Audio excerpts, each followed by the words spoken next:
करते हैं आज का क्लास और हम लोग देखते हैं वर्षा एवं चक्रवात।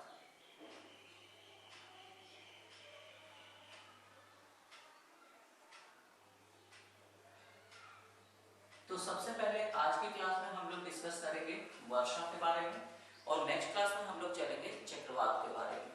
तो चलिए देखते हैं वर्षा। ठीक है, वर्षा को समझने से पहले एक टर्म को हम समझते हैं आर्द्रता। ठीक है, अंग्रेजी में इसे कहा जाता है ह्यूमिडिटी। तो ये आर्द्रता किसे कहा जाता है? तो नॉर्मली जो हवाएं होती है, इन हवाओं में उपस्थित जो जलवाष्प की मात्रा होती है उसे आर्द्रता कहा जाता है। क्लियर है, कोई भी परेशानी नहीं है। यानी वायु में उपस्थित जलवाष्प की मात्रा को हम लोग कहते हैं आर्द्रता। आर्द्रता से ही जुड़ा हुआ एक और टर्म आ जाता है जिसे हम कहते हैं सापेक्ष आर्द्रता। ठीक है, ये सापेक्ष आर्द्रता क्या चीज है? तो यहाँ जहां कहीं भी आपको ये सापेक्ष वर्ड आ जाता है, ठीक है, ये सापेक्ष वर्ड जहां भी आ जाता है, यहाँ पे आपको दिमाग में लाना है कि दो चीजों के बीच में तुलना हो रही है। तो यहाँ पर दो आर्द्रताओं की तुलना हो रही है, इसे कहते हैं सापेक्ष आर्द्रता। ठीक है, पहली आर्द्रता क्या है? तो पहली आर्द्रता जो है ये है नॉर्मल जो अभी वायु उपस्थित है। ठीक है, ये प्रेजेंट वायु, तो प्रेजेंट वायु में उपस्थित आर्द्रता की मात्रा, अभी जो भी वायु है इसमें उपस्थित आर्द्रता की मात्रा, और दूसरा इसी वायु को, ठीक है, इसी वायु को संतृप्त करने के लिए जो आर्द्रता की मात्रा होगी उनकी तुलनात्मक या उनके बीच के अनुपात को हम कहते हैं सापेक्ष आर्द्रता। ठीक है, यानी नॉर्मल जो अभी वायु है उसमें जो आर्द्रता की मात्रा है और इसी ताप पर उसी वायु को संतृप्त करने के लिए जो आर्द्रता की आवश्यक मात्रा होगी उसे हम कहेंगे सापेक्ष आर्द्रता। अब ये संतृप्त क्या है? संतृप्त को ऐसे समझ लीजिए, अभी वायु के जगह में आप समझ लीजिए कि एक घड़ा रखा हुआ है। ठीक है, ये एक घड़ा है। ठीक है, इस घड़े में मान लेते हैं ये जल की मात्रा है। ठीक है, और इसी घड़े को, ठीक है, इसी घड़े को पूरा फुल करने के लिए यानी पूरा भरने के लिए जो आर्द्रता की मात्रा होगी, इन दोनों के तुलनात्मक आर्द्रता को कहा जाएगा सापेक्ष आर्द्रता। ठीक है, तो ये जो घड़ा है यानी ये जो वायु है इसमें जो जलवाष्प की मात्रा है, ठीक है, ये कितना है? लगभग मान लेते हैं इसमें, इसको आधा भर लेते हैं तो इसमें 50% है, और इसी को पूरा भरने के लिए यानी संतृप्त करने, संतृप्त यानी फुल भरने के लिए जो आर्द्रता की मात्रा होगी उसे हम कहेंगे सापेक्ष आर्द्रता। ठीक है, तो संतृप्त भी समझ में आ गया। संतृप्त का मतलब पूरा फुल करने के लिए, और ये वायु अभी पूरा संतृप्त नहीं है क्योंकि इसमें इतना जगह जो है ये खाली है, और ये क्या है? ये संतृप्त है। तो ये जो संतृप्त वर्ड है ये भी आपको समझ में आ गया। यानी नॉर्मल टेम्परेचर पर अभी वायु में जो आर्द्रता की मात्रा है और उसी वायु को आर्द्रता से पूरी तरह से फुल करने के लिए जो जलवाष्प की मात्रा की आवश्यकता होगी, दोनों के अनुपात को, है ना, को कहेंगे हम लोग सापेक्ष आर्द्रता। अब सापेक्ष आर्द्रता को ज्ञात करने के लिए एक फॉर्मूला है। इसमें क्या करते हैं हम लोग? इसमें वायु में उपस्थित आर्द्रता की जो मात्रा है बटा वायु को संतृप्त करने के लिए जो आर्द्रता की मात्रा होती है, इसे हम लोग बटा करके गुना कर देते हैं 100 से। यानी वायु में उपस्थित आर्द्रता की मात्रा और उसी वायु को संतृप्त करने के लिए आर्द्रता की मात्रा को भाग दे देते हैं और 100 से गुना कर देते हैं, तो ये हमारा हो जाएगा संतृप्त आर्द्रता। तो संतृप्त आर्द्रता भी आपको समझ में आ गया, कोई दिक्कत नहीं है। इसका फॉर्मूला भी आप इसको बना करके इस तरह से लिख सकते हैं, वायु में उपस्थित नमी की मात्रा बटा वायु को संतृप्त करने के लिए आर्द्रता की मात्रा गुना 100। ये आपका फॉर्मूला बन जाएगा। इसे आप बॉक्स में बना लीजिए, परीक्षा में इससे प्रश्न बन जाते हैं। ठीक है, अब एक कॉमन क्वेश्चन पूछा जाता है कि आर्द्रता किससे मापी जाती है? तो आर्द्रता जिस यंत्र से मापते हैं उसे हम लोग कहते हैं हाइग्रो। ठीक है, यहां ध्यान रखिएगा, हाइग्रोमीटर। वायु की आर्द्रता मापी जाती है हाइग्रोमीटर से। ठीक है, और एक इसी से आपको रिलेटेड टर्म मिलता है हाइड्रोमीटर। हाइड्रोमीटर, तो हाइड्रोमीटर से क्या मापते हैं हम लोग? तो हाइग्रोमीटर से मापते हैं जल का आपेक्षिक घनत्व, ठीक है, इससे जल का आपेक्षिक घनत्व मापा जाता है और इससे मापा जाता है आर्द्रता, ठीक है। परीक्षा में इससे प्रश्न आते हैं और विद्यार्थी परेशान होते हैं, दिक्कत आती है, तो याद रखिएगा हाइग्रोमीटर से सापेक्ष आर्द्रता मापी जाती है और हाइग्रोमीटर से जो है ये जल का आपेक्षिक घनत्व मापा जाता है, ठीक है। अब हम लोग आते हैं अपने मेन टॉपिक में, जो है हमारा वर्षा, या इसको कभी कभी वर्षण भी लिख देता है, अंग्रेजी में इसके लिए वर्ड है रेनफॉल, ठीक है। रेनफॉल क्या है?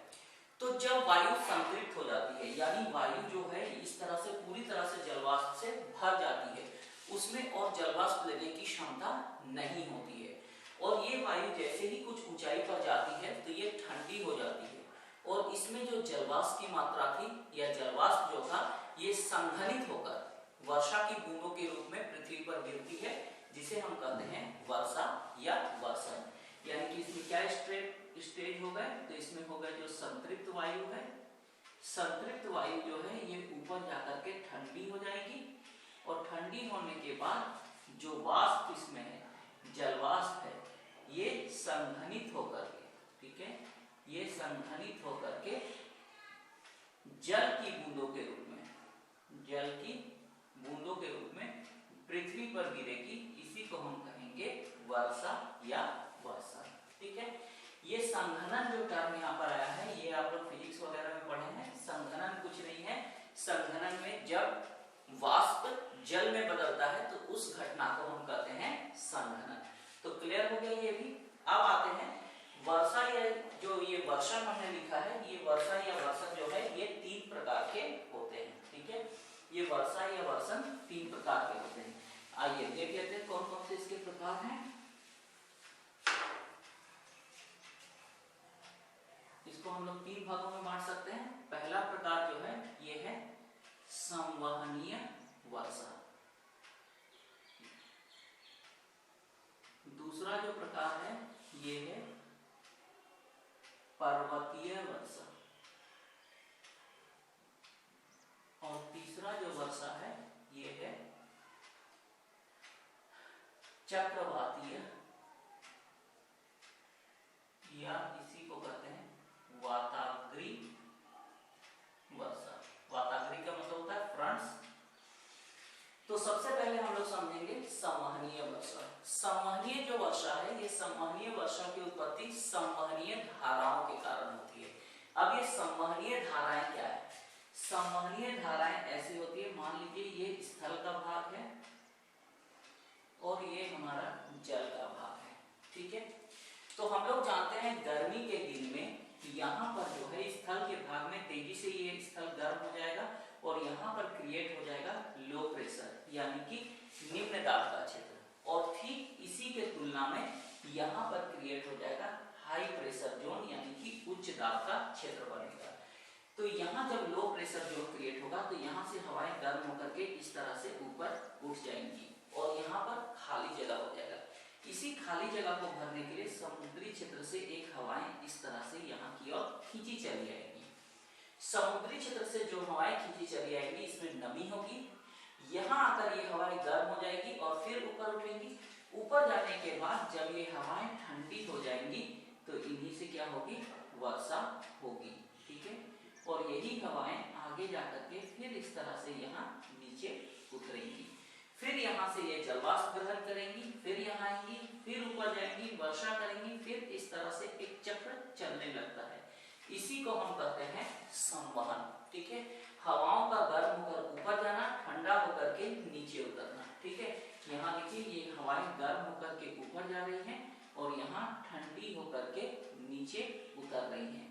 तो हवाओं का गर्म होकर ऊपर जाना और ठंडा होकर नीचे उतरना, इसी को कहते हैं संवहन। और जब ये एक चक्र के रूप में चलता है तो इसी को हम कहते हैं संवहनीय धारा।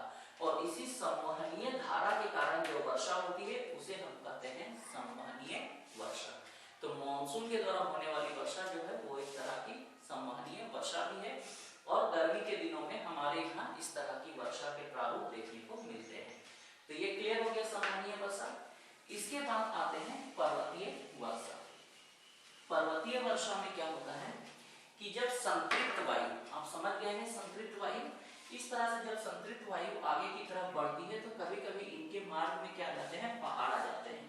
तो ये जो संतृप्त वायु है, ये कौन सी वायु है, तो ये संतृप्त वायु है। इसके मार्ग में जब पहाड़ आ जाता है तो ये पहाड़ की ढाल के सहारे ऊपर उठने लगती है, और जब ये ऊपर उठती है तो कुछ ऊंचाई पर जाने के बाद ये ठंडी हो जाती है और यहाँ पर इस तरह से वर्षा हो जाती है। इसी को हम कहते हैं पर्वतीय वर्षा। ये जो संतृप्त वायु जिस ढाल पर वर्षा करती है, इस ढाल को कहा जाता है पवनाभिमुख ढाल। इसको बहुत अच्छे से याद रखिएगा, ये परीक्षा में पूछा जाता है, पवनाभिमुख ढाल। इसके बाद ये अपनी सारी जलवाष्प को यहाँ गिरा देते हैं ये बादल, और उड़ करके दूसरे तरफ पार हो जाते हैं। तो दूसरी तरफ जब ये बादल पहुंचते हैं तो इनमें जलवाष्प नहीं होता है, ये सिर्फ यहाँ पर छाया करती है। इस ढाल को हम लोग कहते हैं वृष्टि छाया क्षेत्र, वृष्टि छाया क्षेत्र, या इसके लिए एक और नाम है पवन विमुख ढाल, क्योंकि पवन यहाँ से विमुख हो गई है, पवन ने यहाँ पर कोई भी वर्षा नहीं की है, इसीलिए इसे कहा जाता है पवन विमुख ढाल। तो इसमें आपको याद यही रखना है कि किस ढाल को पवन विमुख ढाल कहते हैं, किसको पवन विमुख ढाल कहते हैं, वृष्टि छाया क्षेत्र। तो इस तरह से ये हो गया आपका पर्वतीय वर्षा। तीसरा प्रकार जो है ये है चक्रवातीय या वातावरीय वर्षा। तो चक्रवात के द्वारा जो वर्षा होती है इसे हम चक्रवातीय वर्षा या वातावरीय वर्षा कहते हैं। इसे हम लोग समझेंगे नेक्स्ट क्लास में, ठीक है। आज इतना ही रखते हैं, इससे आगे मिलेंगे हम लोग नेक्स्ट क्लास में और समझेंगे चक्रवाती